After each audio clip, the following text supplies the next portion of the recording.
Hello, Guardians. It is Ebontis here. We are back. It is Xur Day, and Xur is on EDZ down in Winding Cove. So we're going to go drive up to his little cliffside and see what he's got to offer.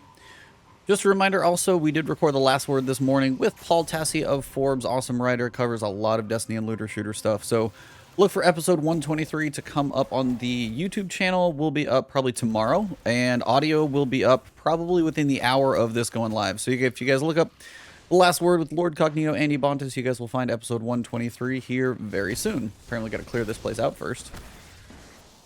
All right, now let's see what he's got.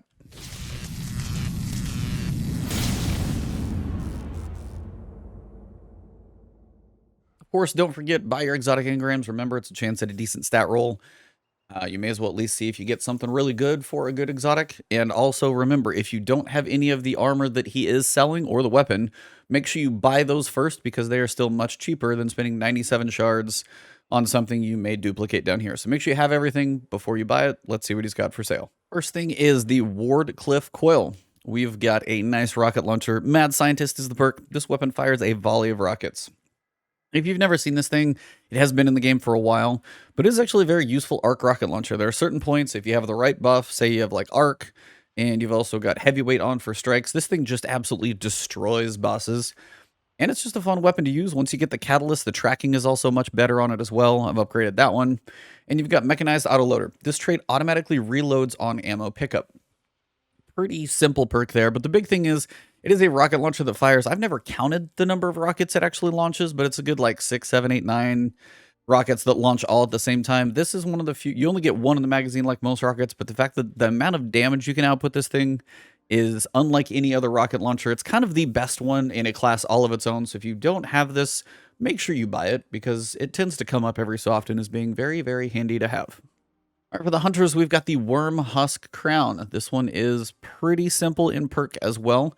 Burning Souls. Dodging gives a small amount of health and shield bump. So you're going to go boost to health and a shield. And honestly, as a hunter, if you dodge back in cover and you're quicker back in the fight, this thing is a way to stay alive in PvP more than most things. Now, in PvE, it also could save your butt. If you're running around, you know, you're in trouble and you dodge, potentially if you're set up to go invisible as well, dodge, get a little health and shield, and survive a kind of a sticky situation. That's mostly what it's for, is survival. For the stats, we've got 63, kind of a decent swing here in stats. Normally, they're kind of well-rounded. 9 mobility, 6 resilience, then you got 17 in recovery, 22 in discipline, 7 in intellect, and 2 in strength. Now, as it's dodge-related, I wish mobility was a little bit higher. Almost trade out the resilience for the mobility. But generally, the fact that you're getting 22 in discipline and 17 in recovery, those are very functionally useful stats, depending on how your build is. Overall, if those two float your fancy at all, it could be better just because this is a very much dodge-based exotic. Mobility is going to be for your dodge. Mobility is going to be good for hunters. I'd like to see that higher for like a perfect roll. This isn't too bad though. Recovery and discipline, definitely both very helpful in PvP.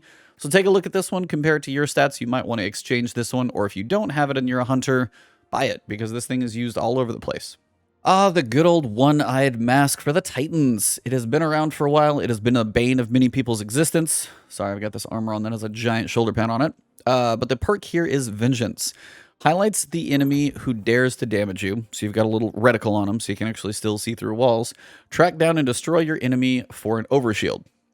So if you kill the enemy that you've marked, you're able to get an overshield.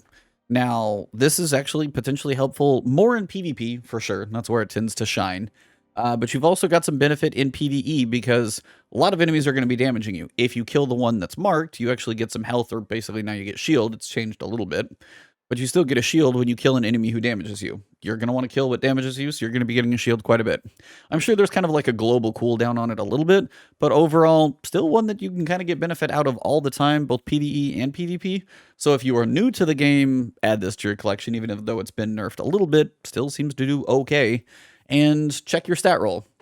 Over here, we've got 14 in mobility, 9 in resilience, 8 in recovery, 15 in discipline, 12 in intellect, 6 in strength. So it's a pretty balanced roll in the grand scheme of all the stats. 14 in mobility for a Titan, not where I'd like to see that. Shift a little bit of that into resilience, at least so we get a little more towards our barricade and stuff of that nature. Overall, though, 64 stat roll on this one. If you don't have one this high, maybe you've just got one in collections, you haven't been quite as lucky. check it out. It definitely can be good. And as a Titan, it's one of those that you can throw it on and you might get more use out of it than you think. So if you're new, check this thing out. Buy it if you've got the shards. For sure, work on completing that collection. This one needs to be in there. I still remember when this helm in a trailer was making people speculate a certain character was going to come back into the game. That was fun while it lasted, but it's still a cool exotic. Perk here is Warlord's End. Arc, Solar, and Void melee kills create a burst of energy that weakens nearby enemies. Finishers and kills against more powerful enemies increase the radius of the burst and the length of the weakening effect. So if you're able to get a melee kill on a stronger and stronger enemy, the radius and also the length of that weakening effect, it's almost kind of like a stagger, stun, suppression, kind of does a lot of things.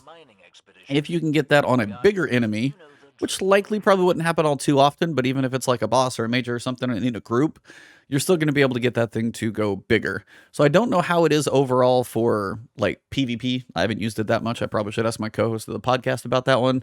But overall, I don't know if this one is breaking any metas at this point. Could be very cool in the right person's hands. I haven't heard it be overly amazing though. I don't hear it talked about that much. So this one may not be as high of a priority, but you're always trying to complete collections, grab it. It's got a pretty reasonably even stat roll. Mobility 6, Resilience 14, Recovery 12, Discipline 6, Intellect 14, Strength 10. At least you got 10 Strength. Recovery, you're at 12, so that's a good stat for Warlocks. You also got 14 Intellect. You're missing a little bit in Grenade, Discipline category, but as this is melee-based and everybody loves Intellect, it's a reasonable stat roll. 62 total's not that high, but where you've got the double digits is at least probably in a pretty good place for a Warlock. Overall, not probably one that I'm going to like scream and shout about, but I hear some people have had some fun with it, so you might want to check it out. And that wraps up this video. So October 9th Xur, this is basically all we got. So check out these if you don't have them. Make sure and add them to your collection as we're getting closer and closer to Beyond Light. As we said, The Last Word, episode 123, we recorded this morning. Audio will be up on basically all of your podcast platforms. So check it out. The Last Word with Ebontis and Lord Cognito. You can find us that way. So it's like iTunes, Spotify, and all that. And of course, you'll see the video on this channel probably tomorrow. So if you're new to the channel, hit that subscribe button and the alert bell. I cover basically all things Destiny 2 and a couple other games as well. You can find me on Twitch playing a vast array of things. You never know what I'm filling my time with there. And of course, you can find me on Twitter as well, Ebontis on all of those platforms. Thank you all very much. If you want to support me directly, you can look me up on Patreon. That link is down below as well. Support me about the most directly you can through there. Thank you all very much for the support. You guys are amazing. I will see you soon.